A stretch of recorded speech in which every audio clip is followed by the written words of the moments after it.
I rise to talk about the millions of Americans who woke up this morning facing a separate and unequal America.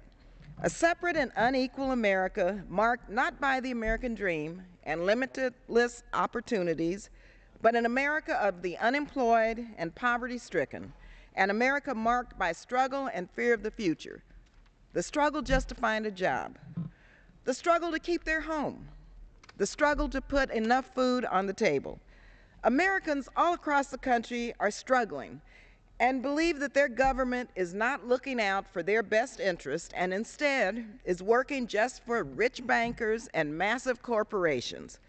People across the nation are losing faith in our democratic processes and, thank goodness, are taking to the streets to tell their friends, neighbors, and their government that much more must be done for the American people and not just for the super rich. They are saying very loudly that the obstacles to achieving the American dream must be removed. Too many families across our great nation are wondering for the first time if our children's generation will be left worse off than the generation before it. I urge the Republican leadership of the House to quickly pass the President's American Jobs Act to restore the American economy and bring some relief to the millions of Americans who are struggling every day just to get by. Mr. Speaker, more than 46 million Americans will apply for food stamps this month. The Supplemental Nutrition Assistance Program, or SNAP, previously known to many as food stamps, provides the average person a benefit of about $133 a month.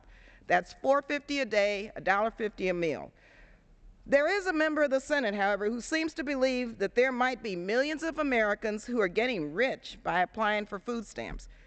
Let me assure the good senator from Alabama that it is not fraud that is causing the rising demand for nutrition assistance in America, but the years of failed economic policies that have lined the pockets of corporate billionaires and left average Americans behind.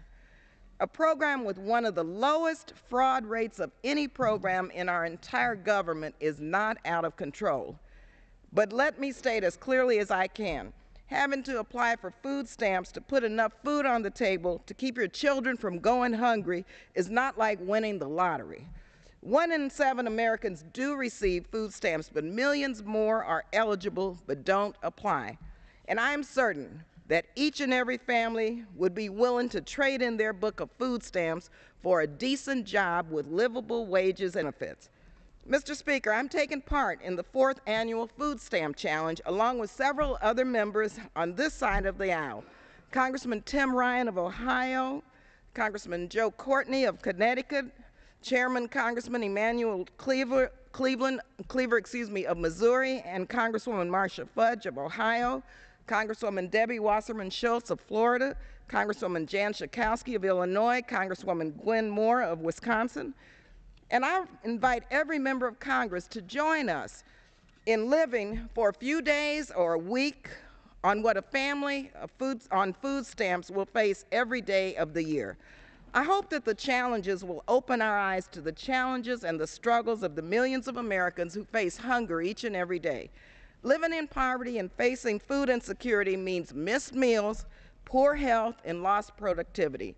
Even if you choose not to join the Food Stamp Challenge, I encourage you all to stop and consider what it means to have $31.50 to spend on food for the entire week. Stop for a moment and consider that there are over 46 million Americans who have to swallow their pride and ask for help just to put food on the table.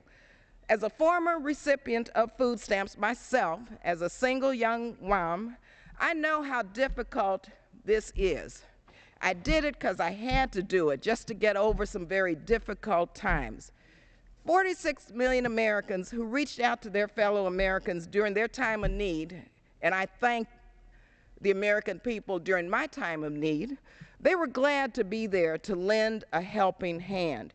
We cannot make cuts to SNAP or Medicaid or Social Security right when children and senior citizens need them to most. So I hope that my colleagues take up the Food Stamp Challenge.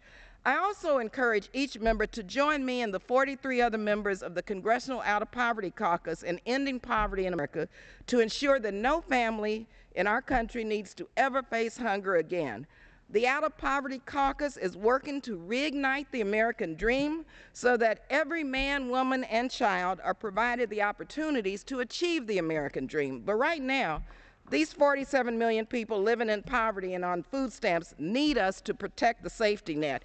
And for those individuals and persons of faith, we have to remember that this is a moral issue also. I want to remind you of the scripture, to whom much is given, much is expected. It's also an economic issue, though.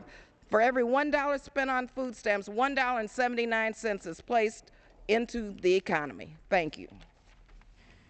Chair recognizes the gentlewoman from Illinois.